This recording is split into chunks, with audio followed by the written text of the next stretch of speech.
자, 우리 첫 번째 지문 볼 거고요. 그 첫 번째 지문에 그 문단 체크만 하고 일단 좀 가봅시다.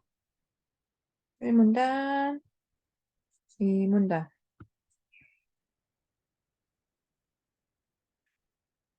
3문단, 4문단. 끝인가? 끝인가? 그러네. 자, 17번 문제부터 볼게요. 그 글을 이해한 내용으로 틀린 거 이랬는데, 뭐, 다 채점을 다 해봤겠지만 지금 답은 나와 있죠. 그쵸? 자, 답은 나왔어도 우리가 옳다라고 한 것들에 대한 근거를 정확히 찾아보세요. 자, 일단 1번. 식욕은 인간이 살아가는데 반드시 필요한 욕망이다. 맞지? 그치? 자, 1문단으로 가보자.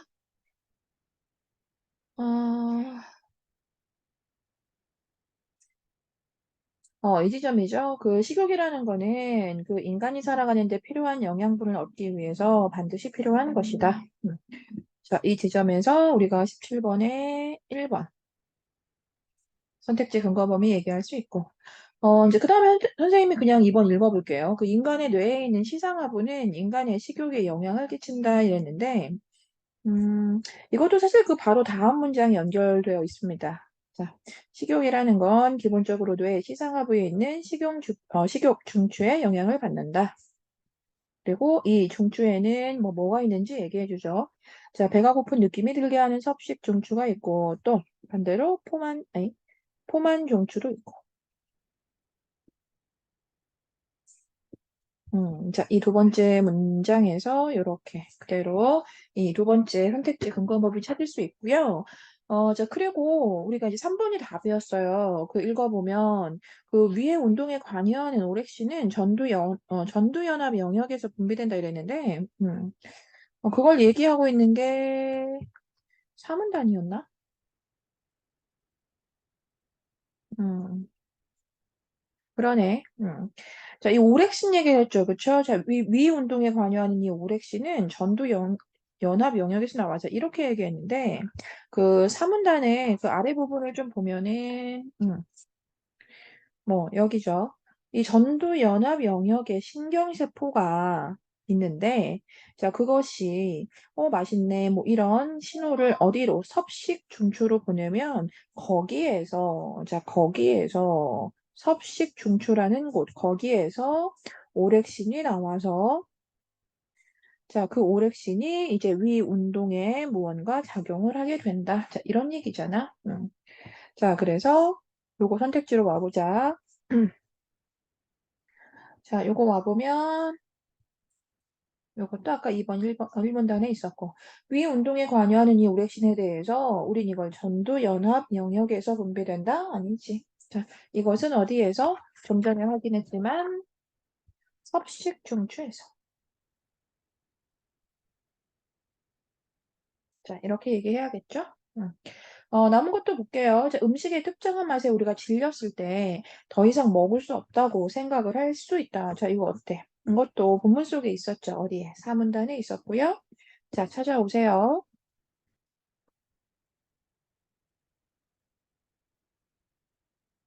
음. 자, 이 앞부분이었죠? 우리는 이제 음식을 다 먹은 다음에, 못 먹겠다, 뭐 이런 생각을 한다. 자, 흔히 사람들이 이렇게 못 먹겠다고 생각하는 이유는 실제로 배가 찼기 때문일 수도 있고, 아니면 그 특정한 맛에 좀 질려서일 수도 있다. 라고 해서, 요 지점에서 이렇게 17번에 4번 근거 범위 확인할 수 있어. 마지막까지 찾아봅시다. 그 전두연합 영역은 정신적이고 지적인 활동뿐 아니라 식욕에도 관여를 하죠. 그쵸? 요게 이제 3문단에 나와 있었고요. 그 3문단에 한번 찾아가 보세요. 자, 3문단에 어딜까? 전두연합? 여기네요. 자, 전두연합 영역에서 조절되는, 자, 이것은 원래 이 영역 자체는 정신적이고 지적인 활동을 담당하는 곳인데 식욕에도 크게 영향을 미치는 곳이다. 이렇게. 자, 됐죠? 한 문제 정확하게 다 봤고요. 우리 그러면 18번.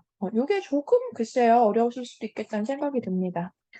일단 그 비와 그 식욕 중추의 작용을 고려했을 때, 그럴 때 A를 어떻게 이해해야 하느냐, 제 이랬어요. 그래서 이 문제만 보면 글쎄요, 어떻게 답을 해야 할지에 대한 그 방향이 좀 다양할 수도 있겠다는 생각이 들어요. 자, 일단 그 B 자체는 자, 너희가 지문 한번 보세요. 자, B가 어딘지 확인해 보세요. 자, 이건 실제로 배가 차다. 그냥 이 부분이었습니다. 그쵸? 자, B는 우리가 그냥 실제로 배가 찬 거야. 실제로. 자, 배가 차다. 아이, 기침이 자꾸 나오네. 자, 실제로 배가 차다 이랬고, 그리고 중요한 건 여기죠. 그 식욕 중추의 작용을 고려해라 라고 했는데, 그 식욕 중추의 작용이 뭔데? 요게 우리가 그 안문단으로 한번 가볼게요. 이 식욕 중추의 작용이라는 게 뭔지. 가보면 사실 아까 읽었던 부분이기도 하거든. 자, 이 식욕 중추라고 하는 지점이 여기거든. 다시 좀 칠해보면, 자, 이 식욕 중추의 영향이라고 하는 것이 이제 배가 고픈 느낌을 이제 사람에게 들게 하는 이 섭식 중추라는 것이 있는 영역. 또 배가 부른 느낌, 또 그런 느낌을 주는 또 이 포만 중추가 있는 그 영역이란 말이야. 자, 그래서 이 지점에서 그냥 그대로 연결을 좀 해볼게. 그러니까 이 B하고 실제로 배가 찬 것과 이 식욕 중추의 작용을 고려하면 어때요? 실제로 배가 찼으니까 이 식욕 중추를 여기에서 연결해주면 어떻게? 포만감이 들어야겠죠? 그쵸? 즉, 포만 중추가 아주 활발해야겠네요. 그쵸? 자, 그럼 그런 상태에서 지금, A, 자, A 내용이 뭐였냐면, 그 A가 음식을 먹은 다음에 이제 더 이상 못 먹겠다고 생각을 하는데 디저트를 먹는 그거래. 그러니까 자, 이 A를 우리는 어떻게 이해할 수가 있겠어? 실제로 배가 차면 당연히 포만 중추가 활발한데 그 A 부분 연결하면 그러니까 배가 불러서 못 먹겠다는 생각이 든다는 거잖아. 아래에다 써보면 그래서 못 먹겠다는 생각이 든다. 자, 그러니까 좀 전에 우리가 연결한 것과 그냥 그대로 똑같아요. 못 먹겠다는 생각이 든다. 자, 이게 뭔데?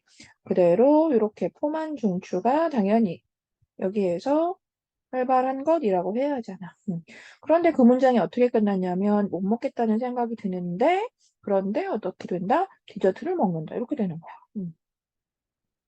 그러니까 포만 중추는 이렇게 활발한데 이렇게 디저트를 사람이 찾게 된다. 자, 이거야. 자, 그래서 이제 그걸 잘 나타내준 것. 일단 이게 결론부터 접근하고 싶은 사람은 이렇게 해서 이미 모순적이다라는 얘기를 좀 할 수 있을 거예요. 자, 그럼 그 이유를 이야기함에 있어서 좀 전에 이야기한 거 뭐예요? 포만 중추의 작용이 지금 활발한 거니까 A라는 결론이 나오는 건 모순적이다. 라는 답이 나오게 됩니다. 아시겠죠?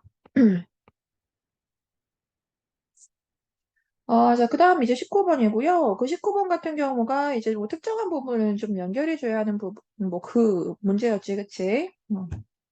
그래서 그 뭐야, 이거 어디야? A였나? 자, A는 한번 가볼게요. 자, A에서 뭐라고 얘기하는지.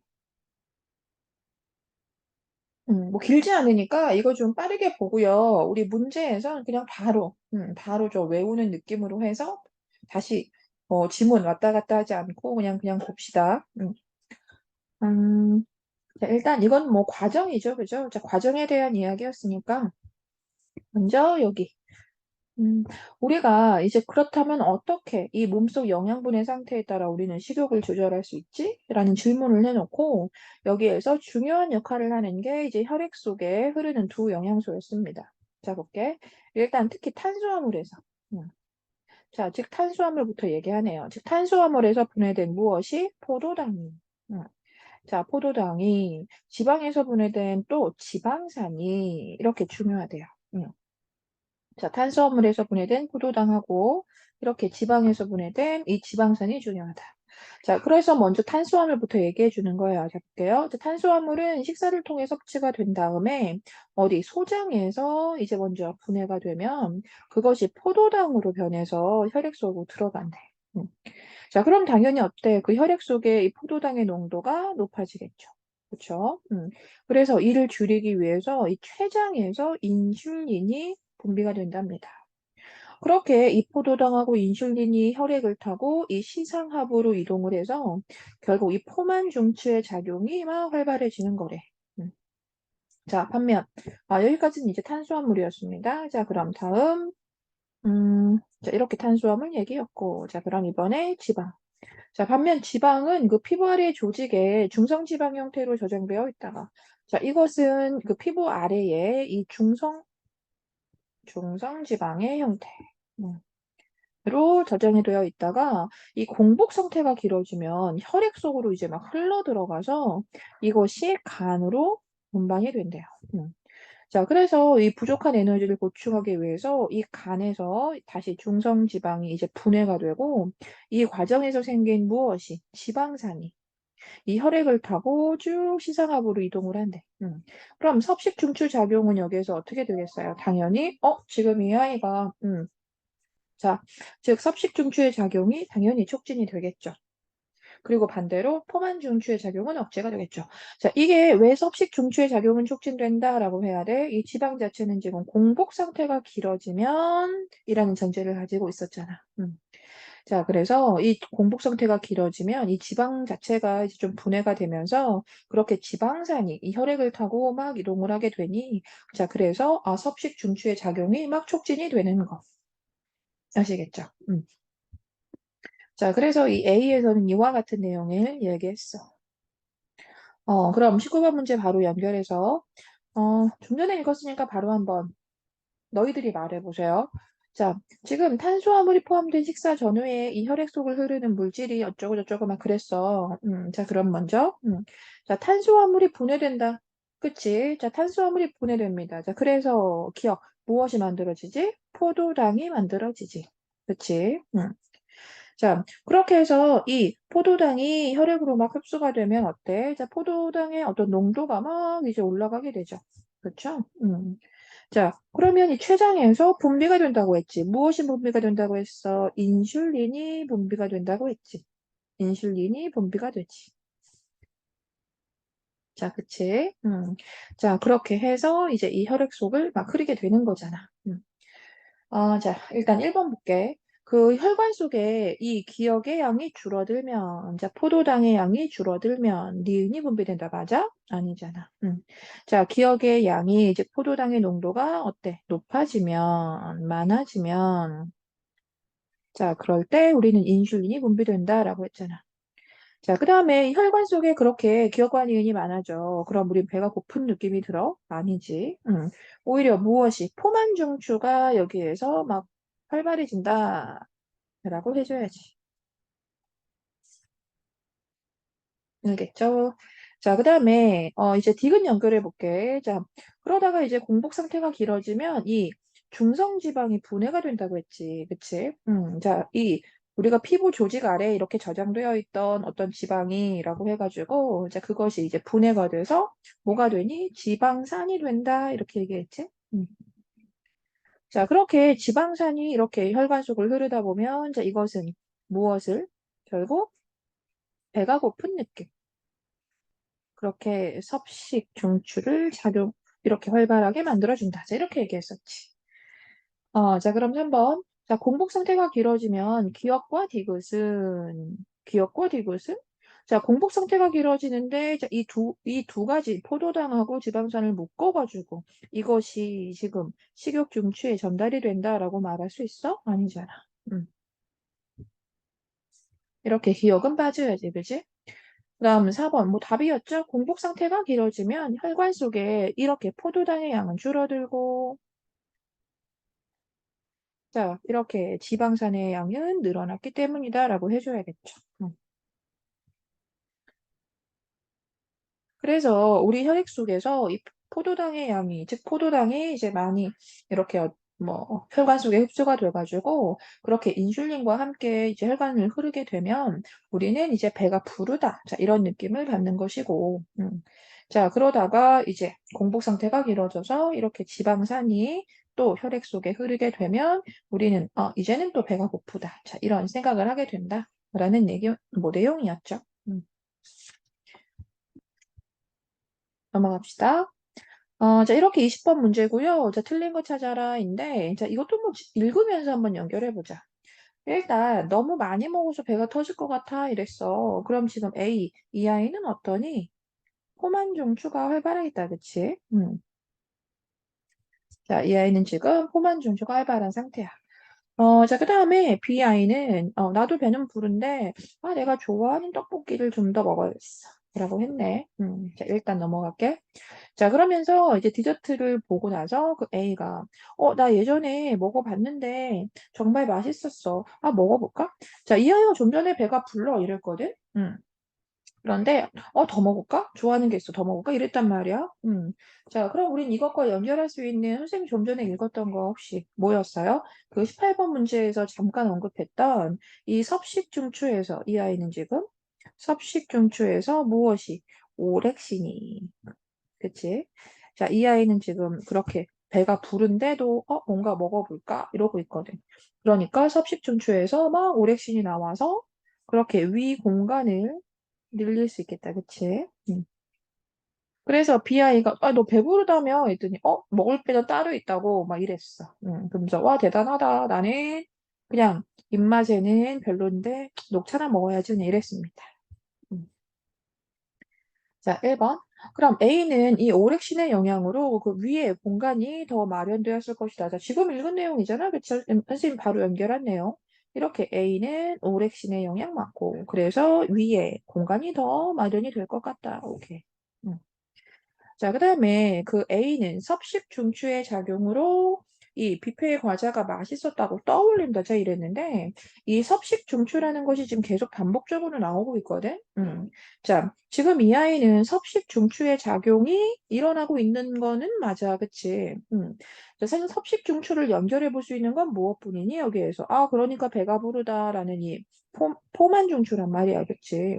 즉, 포만감이야. 포만 중추. 이 아이는 지금 섭식 중추의 작용으로 이 포만감이 들겠지, 그치? 자, 그런데 뒷내용이랑 이렇게 연결을 할 수는 없지, 그치? 그래서 그럼에도 불구하고 이 섭식 중추의 작용, 이와 같은 작용에도 불구하고 이렇게 뷔페 과자가 맛있었다고 떠올린다라고 하는 건 이 섭식 중추의 작용 때문은 아니잖아, 그치? 자, 그러면 이렇게 과자가 맛있었다고 떠올리는 자, 이 내용은 그 지문 속에 무엇과 연결을 시켜줘야 하니? 음, 그 사문단의 내용. 사문단의 내용 이 앞부분 보세요. 네? 사문단인가? 사문단이네. 그 사문단 보면은 여기. 우리는 영양분 섭취와 관련이 없이 이렇게 취향이나 기분에 좌우되는 그런 식욕도 있다. 실제 그렇게 어떤 영양분 섭취를 통해서 우리 계속 이야기했지만 그 섭식 중추가 작용을 막 하잖아요. 그렇죠? 그런데 그것이 아닌 그것과는 좀 무관한 그런 식욕도 있대요. 취향이나 기분 같은 거. 그래서 이런 식욕은 어디에서? 이 전두연합 영역에서 조절을 한대. 음. 그래서 이 영역은 정신적이고 지적인 활동을 담당하는 곳인데 원래는 자 식욕에도 그래서 좀 영향을 준대. 자, 그러니까 지금 이 선택지는 뭐 어쨌든 그 섭식 중추의 작용 때문에 자 과자가 맛있었다고 떠올리 이렇게 연결은 할 수 없어 틀렸죠, 그렇죠? 이 과자가 맛있었다고 떠올릴 수 있었던 건 이제 어느 영역이라고 해야 돼? 이제 이거 연결하면 전두연합 영역이다.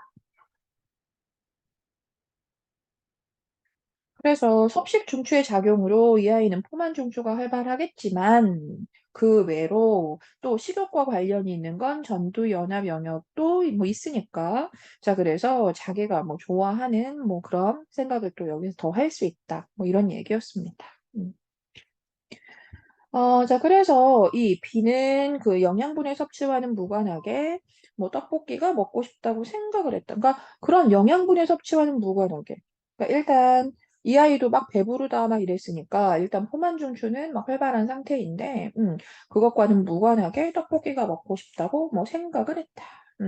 어떤 취향이나 기분에 좌우될 수 뭐 있는 거잖아요. 식욕이라는 게 그쵸?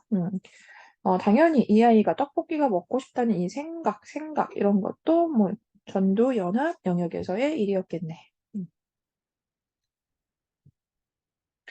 어, 자, 그래서 B는 전두연합 영역의 작용으로 마지막까지 이렇게 아우 나는 좋아하진 않지만 뭐 이러면서 이제 이 입맛, 자기의 입맛과 맞지 않는 이제 그런 뭐 녹차를 마신다 뭐 이런 내용이었습니다. 자, 이렇게 우리 첫 번째 질문 봤고요. 자, 두 번째 질문으로 갑시다.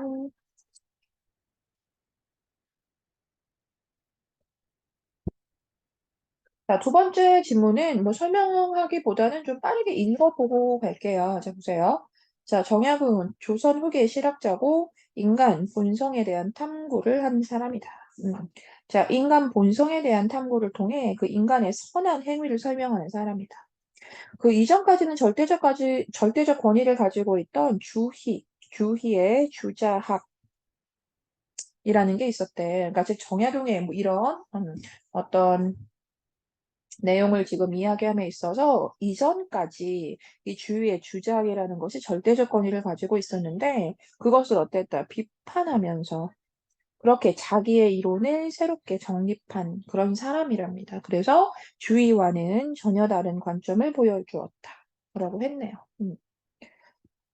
자, 1문단이었고요. 2문단 갈게. 자, 그래서 지금 주희부터 시작을 해준다는 걸 잘 봐줘야 돼요.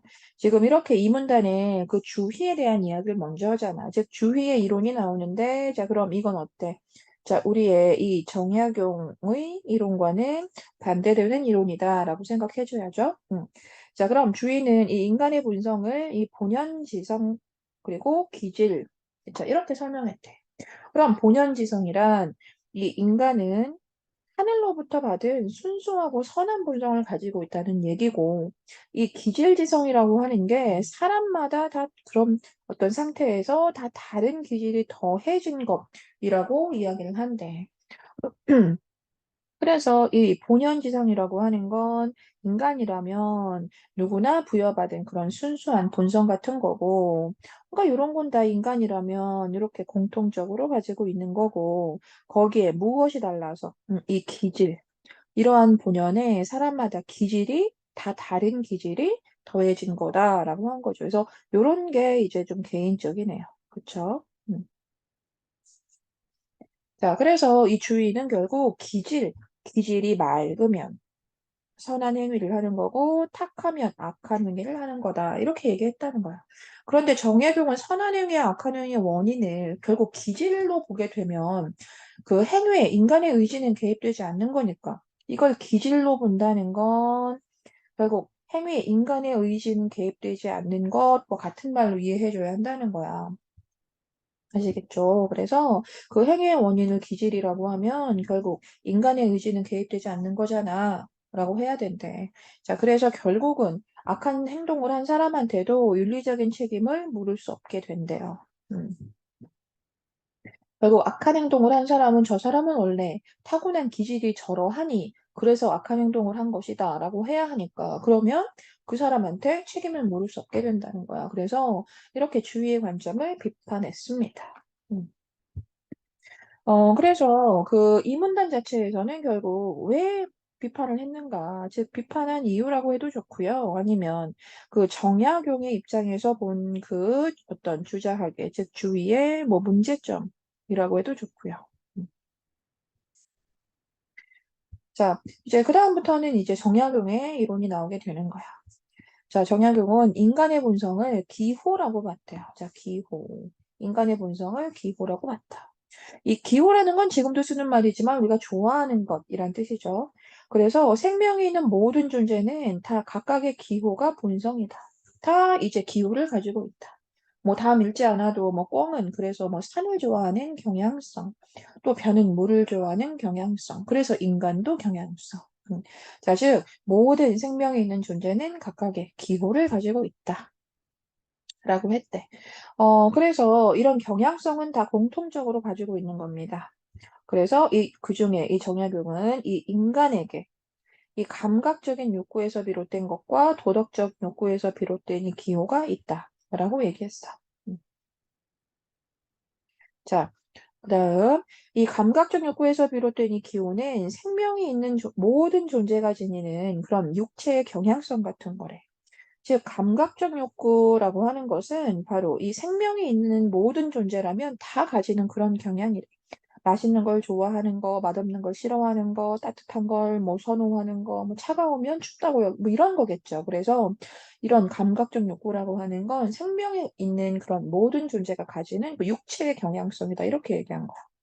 자, 그런데 이제 다음으로 이 도덕적 욕구에서 비롯된 그 기호가 바로 이 인간만이 지니는 영혼의 경향성이래. 멋진 말이다. 자, 그래서 이 인간만이 가지고 있는 이런 도덕적인 욕구를 이렇게 설명하는 거지. 선을 좋아하고 악을 싫어하는 거. 음. 그래서 이 감각적인 욕구라고 하는 게 생존에 필요하고 삶의 원동력이 된다는 점에서는 뭐 일부 긍정해줍니다. 그렇죠? 이런 감각적 욕구에 대해서는 일부 긍정해. 그런데 감각적 욕구에서 비롯된 기호를 제어하지 못하면 결국은 그걸 우리가 제어하지 못하면 악하게 되는 거고, 그 기호를 잘 따르면 선하게 되는 거래. 음. 그러니까 이것만큼 결국은 온전한 그 인간의 자유의지라고 해야 되는 거니까 결국은 악한 행위를 한 사람에게 우리는 책임을 물을 수 있다. 자, 이렇게 얘기한 건데, 그래서 이 지점, 그 감각적 욕구에서 비롯된 기호를 제어하지 못하면 또 따르면 이런 거. 그래서 이런 것들이 결국 인간의 의지에 에 달려 있다라는 이야기겠지. 애초부터 타고난 그 기질이 아니라, 그 애초부터 타고난 그 기질에 따라서 이 악한 것, 선한 것의 행동을 하게 되는 것이 아니라 결국은 사람이 스스로를 제어하고 또 선하다고 하는 것을 자꾸만 따라가려고 하는 그런 인간의 의지가 결국 중요하다라는 얘기를 한 거지. 자, 그래서 정약용은 자유의지로 이 선한 행위를 선택하고 이걸 실천하는 게 중요하니까 그 실천 원리, 그 구체적인 실천 원리로 이 서를 내세웁니다. 그 서의 종류로 용서와 추서를 얘기했거든요.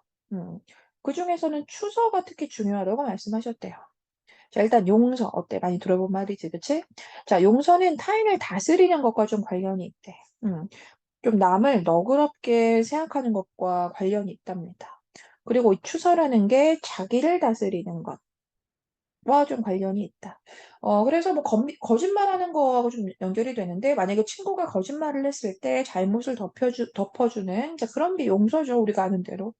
그리고 또 내가 누구의 존중을 받고 싶으면 내가 먼저 그 상대를 존중하는 그 모습을 보여주는 것이 또 추서다. 이런 얘기가 있어요. 음. 마지막 중요한 문장이 있습니다. 자, 그래서 그런데 이 용서라는 것은 타인의 악한 행위를 용인해주는 또 문제가 좀 생길 수 있어. 이제 그런데 추서만큼은 결국은 자기의 마음을 바탕으로 누군가를 이해하는 것이기 때문에 자기를 다스리는 거잖아. 그치? 그래서 정약용은 추서에 따라 선한 행위를 늘 실천하는 것이 중요하다. 자, 이렇게 말씀하셨답니다. 자, 시도 간단하게 좀 읽어봤고요. 그 연결해보자. 자, 이렇게 읽고 나서 윗글의 내용 전개 방식으로 적절하고자 이랬어. 자, 인간 본성에 대한 여러 관점이. 그래, 맞아. 뭐, 여러 관점이라고 해도 되지. 처음에 뭐, 주의에 대한 이야기를 했으니까. 자, 그래서 그 관점이 사회에 어떤 영향을 주었는지 얘기해? 아니지. 자, 2번. 인간의 본성에 대한 기존의 관점을 비판하는 기존의 관점이 뭔데? 그 인간 본성에 대한 그 절대적인 그 권위를 가지고 있던 어디, 이 주위의 주자학이잖아. 자, 그것을 비판하는 우리 다른 관점, 그렇죠. 이 정약용의 관점이 나온 거죠. 자, 22번. 자, 일치하지 않은 거 찾아라. 자, 지금 왼쪽에 뭐 체크를 뭐 이거저거 많이 해놔가지고요. 뭐 바로 할 수 있을 것 같기도 하네요, 사실. 뭐 그래도 연결해가지고요. 반드시 체크해두세요. 자, 일단 1번. 주인은 인간에게 하늘로부터 부여받은 본연지상이 있다고 봤니? 맞지? 자, 요게 어디였냐면 한 글쎄요. 어디였지? 이문단이었나? 색깔 바꿔서. 자, 이문단에 있었던 것 같아. 자, 주인은 인간에게 하늘로부터 부여받은 본연지상이 있다고 봤다. 아이, 또 까매지네.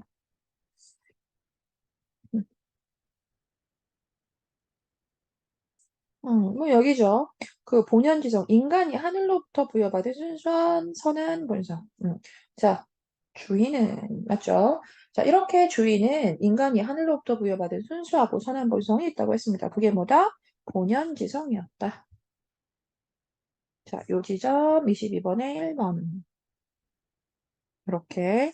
자, 그다음 주의는 기질의 맑고 탁함에 따라 선하거나 악한 일기가 나타날 수 있다고 봤죠. 그렇죠? 자, 뭐 두 줄 내려오면 있었던 것 같은데 기질이 맑으면 그렇게 선한 행위를 하는 거고 탁하면 악한 일기를 하는 것으로 봤다. 자, 여기가 22번에 2번. 그다음 정약용은 추서에 따라서 결국 선한 행위를 실천하는 게 중요하다고 했다. 우리가 가장 마지막에 읽었던 것 같거든요. 그렇죠? 가장 마지막에 정약용은 자, 정약용은 추서에 따라서 선한 행위를 실천해야 한다고 했죠. 그래서 요 지점이 22번에 3번.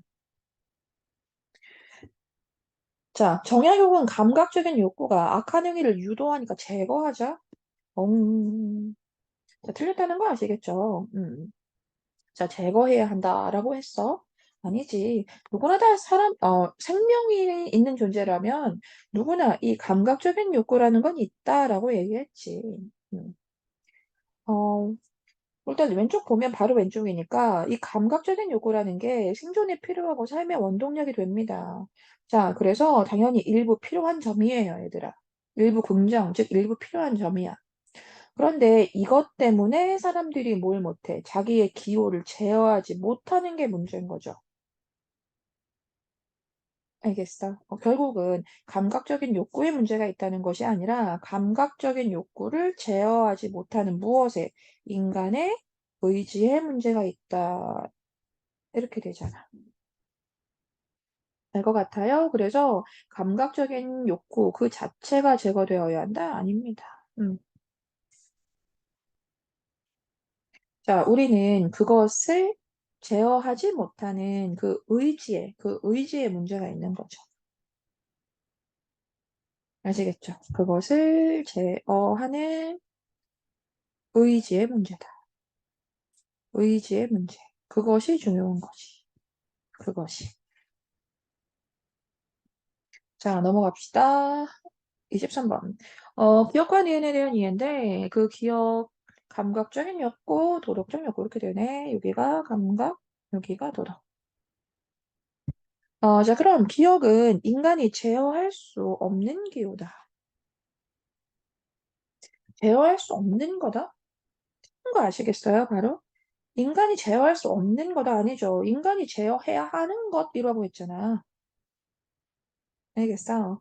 자, 감각이라고 하는 게 그냥 그대로 생존력에 뭐 필요한 거기도 해요. 그렇죠.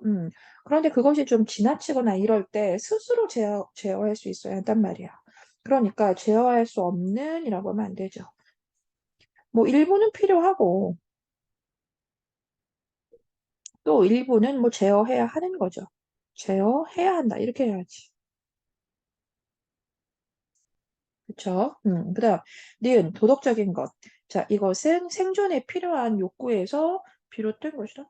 생존에 필요한 욕구에서 비롯된 건 어디로 가야 돼? 이건 요 자체는 감각적인 욕구로 가야 하잖아. 그다음 기억은 니은과 다르게 생명이 있는 모든 존재가 지닌다. 답인 거 알겠죠? 그래서 일단 감각적인 이 욕구는 생명이 있는 모든 존재가 가지고 있는 거 맞아. 그런데 인간에게는 이제 무엇도 있는 거야? 결국 감각적인 것 말고 이 도덕적인 욕구까지 있는 거잖아. 그래서 그게 이 산문단에서 가장 중요한 부분이었어요. 그 산문단에서 음, 다시 한번 보세요. 자, 일단 이 감각적인 욕구라고 하는 거. 자, 이거는 생명이 있는 모든 존재가 가지고 있는 육체의 경향성 같은 거잖아. 자, 그런데 이 도덕적인 욕구라고 하는 건 인간만이 지니는 그런 영혼의 경향성이란 말이야. 아시겠죠? 음. 뭐 4번까지 볼 건데 그 니은은 그 기억과 다르게 욕구를 즐기고 좋아하는 경향성이다. 자, 이러면 어때? 이거 뒤집어야 되는 거 알겠죠? 이렇게. 자, 어떤 욕구를 즐기고 좋아하는 것. 자, 이것은 감각적인 욕구로 가야겠지. 알겠죠? 자, 24번. 글을 바탕으로 뭐 틀린 거 찾아라. 뭐 보기는 학생 A, B가 있었다. 뭐 이런 내용이었습니다. 그쵸? 자, 학생 A, B가 있었는데, 근데 A는 청소 잘 안 하는 애, B는 좀 성실한 애. 음. 근데 이제 언제나 뭐 복도가 깨끗하니까 늘 칭찬을 해줘. 뭐 칭찬을 했다는 게 중요한 게 아니고, 그런데 A는 뭐 했다는 거야? 거짓말을 했대. 음. 그런데 또 B는 어땠다는 거야? 거짓말을 했다는 걸 알고 있었는데, 이를 내색하지 않고 그냥 자기가 하던 대로 열심히 했대. 그래서 A가 부끄러워졌고, A는 B에게 사과도 하고, 그 이후로 좀 책임감을 가지게 되었대. 음. 자, 그래서 그럼 바로 연결해 볼게요. 그 주인은 거짓말을 한 것과 무관하게 A에게는 순수하고 선한 본성이 있다고 보겠다. 자, 주희였어요. 자, 기억나죠? 자, 주자학이었는데, 이 주자학에서는 거짓말을 하고 안 하고를 떠나서 모든 인간에겐 뭐가 있다. 순수하고 선한 본성이 있다라고 했잖아. 이건 모든 사람, 자, 즉, 모든 사람은 다 이것이 있다. 이렇게 얘기했잖아. 알겠죠? 음. 자, 이렇게 해서 본성은 다 순수하고 선한 건데 사람에 따라 뭐가 기질이 다 다르다라고 한 게 주작이었지. 아시겠죠? 그다음 또 주인은 평소 청소를 잘 하지 않는 A하고 항상 청소를 잘 한다고 하는 B 뭐가 기질이 다르다라고 본 거예요. 알겠죠? 이렇게 모든 사람은 다 같은 본성을 가지고 있지만 이렇게 행동이 다 다른 건 뭐 때문이다? 기질이 다른 거다라고 해서 역시나 포인트 잘 잡아서 얘기했고. 음. 자, 3번. 그럼 정약용은 A가 책임감 있게 청소를 하게 됐는데, 그럼 그건 A의 무엇에 따라 자유의지에 의한 것이라고 본다. 어때? 이런 자유의지를 가지고 또 우리가 언제나 선한 것을 하기 위해서 노력하는, 그것을 자꾸 하려고 하는 그런 어떤 성향 자체는 정약용의 어떤 이론에서 나타난 말이 맞죠. 그쵸? 그래서 우리가 이 A를 자유의지에 의한 어떤 뭐 행동이다라고 하는 거 괜찮습니다. 자, 그다음 정약용은 A가 도덕적 욕구에서 비롯한 그런 기호를 따랐기 때문에 행동의 변화가 나타났다고 본 거죠.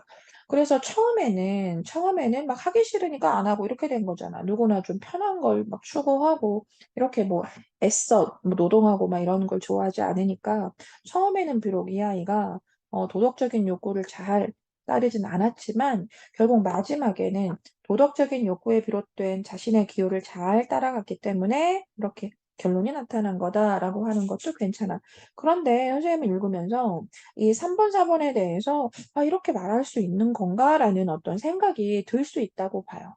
그런데 중요한 건 이 정약용의 어떤 자유의지 또 결국 이렇게 도덕적 욕구에서 비롯한 것을 어떤 뭐 이야기해주는 이런 내용이 결국은 정약용의 어떤 이론과 관련이 있기 때문에 이게 일부 좀 설명이 약간 부족해 보이는 부분도 선생님은 느끼지만 이걸 보고 아니라고 할 수는 없다는 거예요. 그래서 뭐 완전하게 너희들의 어떤 지금의 글쎄요 이해력에 따라서 조금 부족해 보일지언정 좀 넘어가길 바라고 자, 이 5번에 보면 이 정약용은 B가 추서로 이 A의 마음을 이해해 줬기 때문에 A의 거짓말을 용인한 거야 라고 한 이 선택지. 결국은 3, 4번에서 확실하게 무언가 좀 확 와닿는 점이 없었다고 하는 친구라고 해도 이 5번 같은 경우는 좀 틀렸다고 해주길 바라는 거죠. 자, 일단 두 가지 정도의 뭐 글쎄요 근거를 이야기할 수 있어 보이는데 먼저 우리가 그 거짓말을 한 사람의 마음을 이해해 주는 것, 거짓말 즉 타인에 대해서 타인에 대한 이런 어떤 너그러움을 가지는 것 이런 것은 기본적으로 추서의 영역도 아니고요 좀 용서의 영역입니다, 그렇죠? 그래서 이 지문과 연결했을 때 이 앞부분을 또 이렇게 해서 부적절해라고도 할 수 있어 보이고 그리고 또 뒤에도 그래요. 자, 그래서 또 A의 거짓말을 용인한 거구나라고 했어.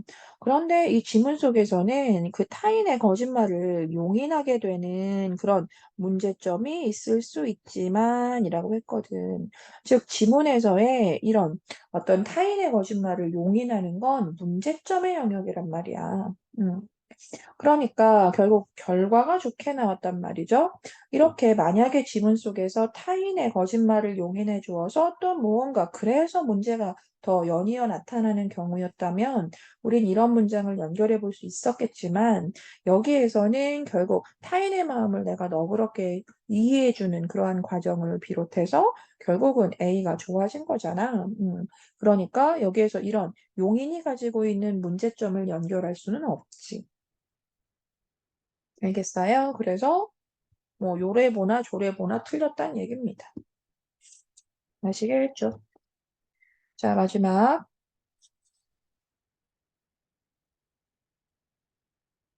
어디지? 여기네요.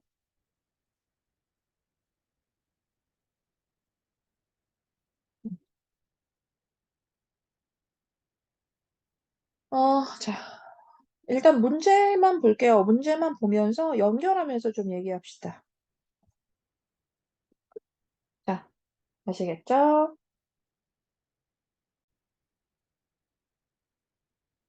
자, 33번에 그 밑글을 통해 알 수 있는 내용으로 틀린 거 찾아라 이랬는데, 그 일단 첫 번째, 그 수요의 가격 탄력성 개념 나와 있었습니다. 그쵸? 자, 우리 어디에? 첫 번째 문단에 나와 있었어. 자, 가보자. 자, 가격 탄력성이라고 하는 게 무엇인가? 음. 가격 탄력성은 가격이 변할 때 수요량이 변하는 그 정도를 나타내는 거다. 뭐 다음도 나와 있지만 그 수요량의 변화가 좀 민감하면 우린 좀 탄력적이라고 하고 그렇지 않으면 좀 비탄력적이라고 한다라고 해서 그 여기에서 가격 탄력성이 무엇인지에 대한 그런 개념이 제시되었다라고 합니다. 자, 그다음에 이 수요의 가격 탄력성 산출 방법인데, 자, 이건 너무 대놓고 나와 있지 않았니, 얘들아? 애초에 이거 어떻게 계산할 수 있을까라고 해서 뭐 이렇게 무엇을 무엇으로 나눈 값이야 뭐 이랬잖아. 그래서 이건 뭐 쓰지 않더라도 그다음에 이게 3번에 상품 판매자의 판매 수입 산출 방법인데, 그 마지막 문단에 보면 이런 게 있어요. 우리가 수요의 가격 탄력성은 총 수입에 큰 영향을 준다. 이 총 수입이라고 하는 거, 아니, 뭐 더 안 읽을게요. 그냥 바로 답만 보면 여기. 이는 상품 가격의 거래량을 곱한 수치다. 자, 이렇게. 보이시죠? 자, 이렇게 해서 이제 이 판매, 수입, 산출 방법도 나와 있고요. 자, 그 다음에 4번 같은 경우가 여기가 33번에 3번. 자, 그 다음에 이 대체재의 유무가 이 수요의 가격 탄력성에 미치는 영향, 자, 대체재의 유무에 따라. 그 두 번째 문단이 그랬죠, 그쵸? 두 번째 문단 보면 이 대체재의 존재 여부가 중요하다. 그래서 이 대체재가 존재하면, 결국 그 상품은 아주 탄력적인 그런 상품이 됩니다. 그 상품의 가격 탄력성은 아주 높다, 탄력적이다라고 하게 돼요. 자, 그리고 나온 김에 그 답은 5번이니까 그 5번 내용이 그 수요의 가격 탄력성에 영향을 주는 요인들 간의 관계라고 되어 있는데, 이 가격 탄력성에 영향을 주는 그 요인 자체가 세 가지 있다라고 해가지고 여기에서 이렇게 첫 번째는 대체재가 있는가 없는가. 자, 그 다음에 또 읽다 보면 두 번째는 필요성의 정도에 따라 이렇게 얘기해. 필요성의 정도에 따라. 예를 들어 필수재 같은 경우에는 당연히 뭐 가격이 올라가도 우리가 늘 구매할 수밖에 없는 뭐 그런 거잖아요. 필수재라고 하는 게 필수품이 뭐 그런 거죠. 그래서 이 필수품 같은 경우에는 가격 탄력성이 어떻다고 해야 돼? 좀 낮다 이렇게 얘기해 줘야겠죠. 그래서 비탄력적이고 또 사치재 같은 경우에는 이제 가격이 올라가면 뭐 굳이 필요하지 않으니까 사람들이 사지 않겠죠. 그래서 결국은 가격 탄력성을 얘기할 때 좀 탄력적이다 이렇게 이야기하게 된답니다. 자, 그리고 이제 마지막 세 번째. 자, 세 번째에서 이 소득에서 그 지출이 차지하는 그 비중. 자, 이렇게 했어요. 그래서 만약에 그 지출이 좀 내 소득에서 차지하는 비중이 좀 높은 거라면 당연히 우리가 어떤 뭐 금액 인상에 대해서 우리는 좀 예민하게 생각할 수밖에 없겠죠. 자, 그래서 만약에 비중이 높으면 탄력성은 커지는 거. 그리고 뭐 아니면 반대. 뭐 이렇게 되는 거죠. 음. 자, 그래서 일단 뭐 문제를 다시 오시고, 그렇게 해서 그 마지막에 5번이 답인 이유가 우리가 수요의 가격 탄력성에 영향을 주는 요인들을 봤잖아. 그 요인들은 무엇이 있는지, 그 요인의 종류를 쭉 봤습니다. 자, 그래서 그것들의 관계를 다시 한번 봤니? 아니잖아.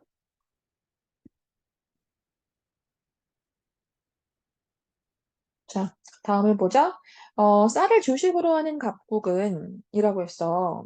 지금 방금 전에 읽었던 거니까 이것을 보면서 연결할 수 있는 게 뭐냐면 쌀이 주식인 나라가 있고, 음, 자, 그럼 밀을 주식으로 하는 나라에 비해서 야, 쌀이 주식이라면 당연히 어떻게 얘기해 줘야 하니? 그것이 무엇이다.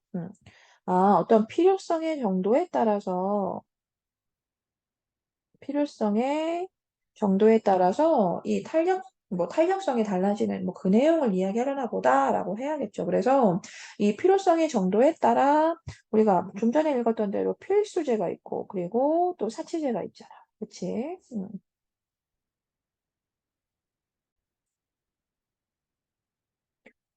자, 그러면 여기에서 쌀을 주식으로 한다고 했으니까, 자, 이렇게 우리는 필수 사치 어디에 해당한다고 해야 돼? 그럼 이 가격 탄력성을 모를 때 당연히 그것을 우리는 쌀을 필수라고 해줘야겠지. 자, 그러면 이렇게 필수제와 관련해서는 가격 탄력성이 어떻다라고 해야 돼? 일단 당연히 비탄력적이라고 해야겠지, 그치? 자, 그럼 이렇게 해서 가해결했고, 그 다음 자동차보다 저렴한 그 오토바이가 주요 이동 수단인 을구근이라고 해서 이것도 마찬가지로 이렇게 필요성의 정도를 연결해서 우리가 볼 수 있는 거야. 그치? 그러면 자동차보다 저렴한 오토바이가 주요 이동 수단이니까 오토바이가 필수제가 되고, 자, 그럼 그런 상태에서 이 을국은 자동차가 오히려 이 주요 이동수단인 나라에 비해서 자동차를 무엇으로 인식하게 되냐라고 질문했어.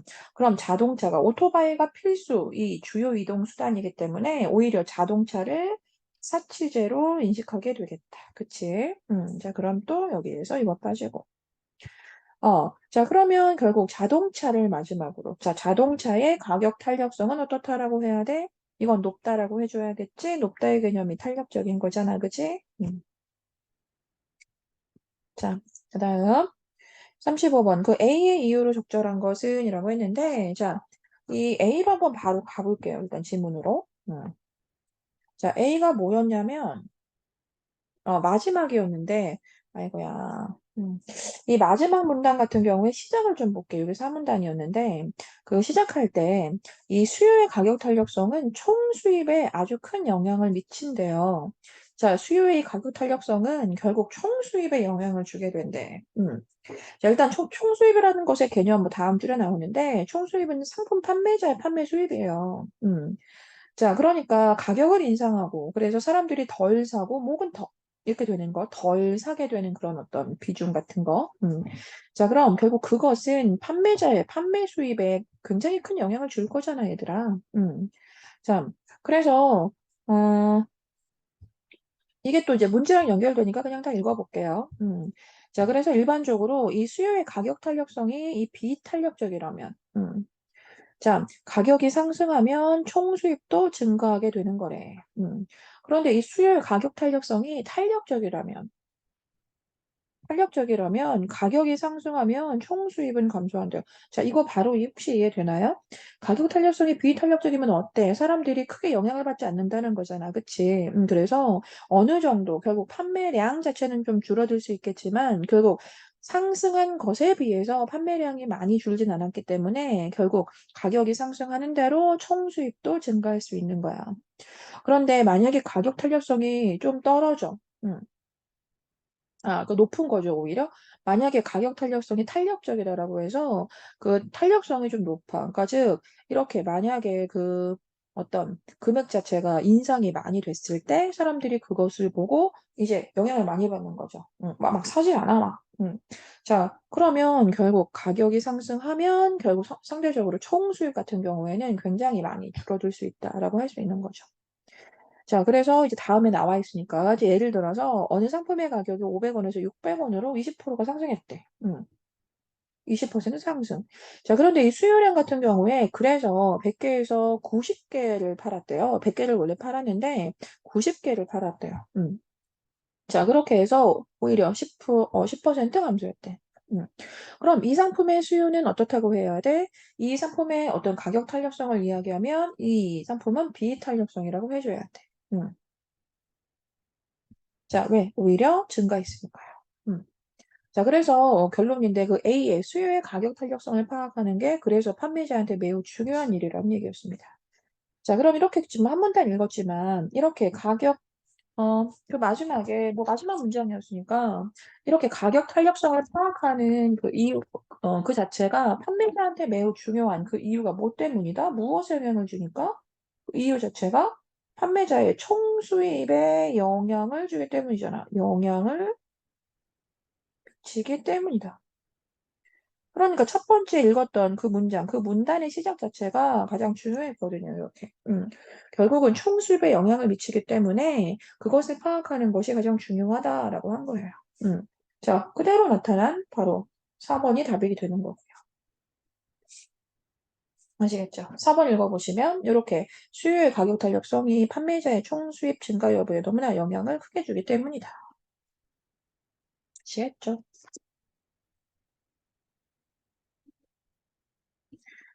자, 이건 일단 이 지점을 좀 잘 파악하면 되거든요. 우리가 수치적으로. 네, 일단 이것은 가격 인상 이후, 가격이 인상되었는데 그 이후에 이 수요량 감소를 한번 나타내 봤대요. 음. 자, 그러면 여기에서 자, 김밥이 기존엔 2,000원이었대. 그런데 500원의 가격 인상이 일어났대. 그러면 얼마나 일어났다고 해야 되나? 가격 인상이 25% 일어났다고 하면 되겠다. 그치? 자, 이 25%의 가격 인상이 일어났습니다. 그쵸? 자, 그래서 기존에는 100개를 팔았는데 수요량 변화를 보니까 20개가 줄어들었대요. 그쵸? 자, 20개가 줄어들었답니다. 그럼 여기는 어때요? 아, 20%가 감소했네요. 아시겠죠? 자, 25% 가격 인상을 했더니 결국 20%가 줄어들었다. 이렇게 됩니다. 그럼 영화 관람권 같은 경우는 이제 10,000원이었는데 그 2,000원을 인상할 예정인가 봐. 자, 그러면 여기에서는 20%구나. 자, 이렇게 20%의 가격을 인상했습니다. 음. 자, 그랬더니 원래는 그 2,500장이 팔리는데 수요량 변화분의 1,000장이 나타났대요. 그러니까 결국은 여기에서 1,500장을 팔았겠대요. 그쵸? 자, 그렇다면 이제 계산하면 뭐 한 40% 정도? 그 40%의 감소율을 나타냈죠. 아시겠죠? 그래서 여기서 선생님이 늘 착각하는 그런 친구들의 말을 좀 들어보면 일단 기존 가격에서 가격 변화분까지는 괜찮은 것 같아. 이걸 누가 2,000원에서 500원이 됐다 이렇게 하진 않아. 그치? 그래서 2,000원에서 우리가 애초에 그 문제에서도 가격 인상이 이루어지는 그 표를 보여줄게 이렇게 얘기했잖아. 그래서 2,000원이었다가 500원을 더 올려서라고 이해를 하는 것 같아. 그런데 기존 수요량과 이 수요량 변화분도 같은 의미로 이해를 해줘야 하는데 여기에서 100개를 팔았는데 20개를 팔게 됐어 라고 이제 그렇게 하게 되면 좀 또 막 계산이 이상해질 수 있는 거죠. 이것도 결국 뭐야? 변화분, 수요량이 어떻게 변화했는지 그 수요량 변화분이거든. 그래서 이 100개에서 20개의 변화가 일어났다 이렇게 얘기해줘야 하는 겁니다.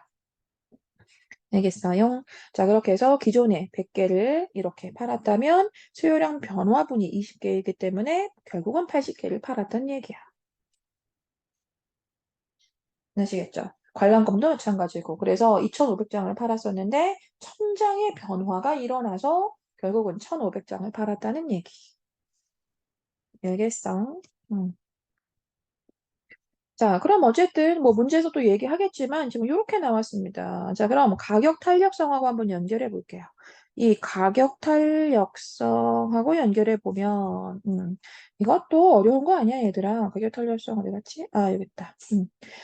이거 예를 들어 설명해 주는 부분까지도 다 나타나 있었기 때문에 예를 들어서 만약에 10% 인상이 됐는데 20%가 감소했어. 자, 그러면 이 수요량의 변화율은 가격 변화율의 무엇이다? 이 두 배다 이렇게 되는 거잖아. 그래서 가격 탄력성이 그냥 그대로 뭐가 된다? 2가 된다. 그러니까 이 가격 탄력성이 크다, 높다. 라고 하는 거. 자, 그런 거. 결국은 판매자의 총수입까지도 연결해 볼 수 있는데, 판매자의 총수입은 또 낮아진다. 이렇게 해야 되는 거잖아. 알 것 같아? 자, 이렇게 10%가 가격은 올라갔는데, 수요량이 20% 감소되면, 이걸 뭐라고 한다? 이에 해당하는 가격 탄력성이라고 한다. 아시겠죠? 에이? 오메? 지문이 갑자기 사라졌습니다.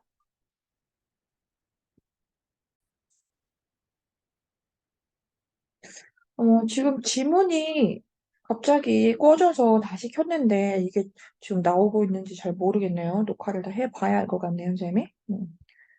뭐 일단 어쨌든 이어서 가볼게요. 뭐 이게 보일까요? 궁금하네 나도. 어, 자,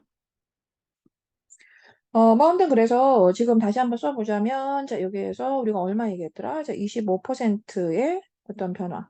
그런데 수요량 변화에서는 20%. 자, 영어 관람권 같은 경우에는 이제 20%가 인상된 것에 비해서 이렇게 수요량 변화를 보면 40%. 맞죠? 자, 그래서 우리가 지금 가격, 탄력성까지 연결을 하려고 하고 있었는데, 자, 그 상태에서, 자, 그러면 좀 전에 읽은 내용이랑 연결했을 때, 자, 여기에서 20%가 올랐는데 40%의 변화가 생겨. 가격 탄력성 뭐라고 해줘야 돼? 와, 이건 2다. 자, 이렇게 해줘야지. 그치? 자, 그럼 여기 같은 경우에는 어때요? 뭔지 모르지만 1보다 적네요. 그쵸? 1보다 작아요, 지금. 자, 25%의 그런 가격 인상률을 보이는데, 이제 수요량 변화는 20%밖에 되지 않기 때문에 어쨌든 1보다 작잖아.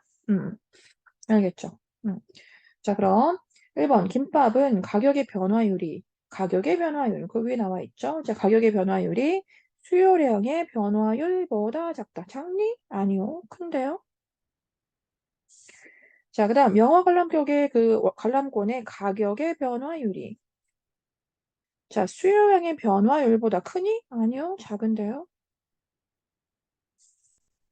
자, 김밥과 영화 관람권의 관람권 수요 가격 탄력성을 모두 1보다 작다?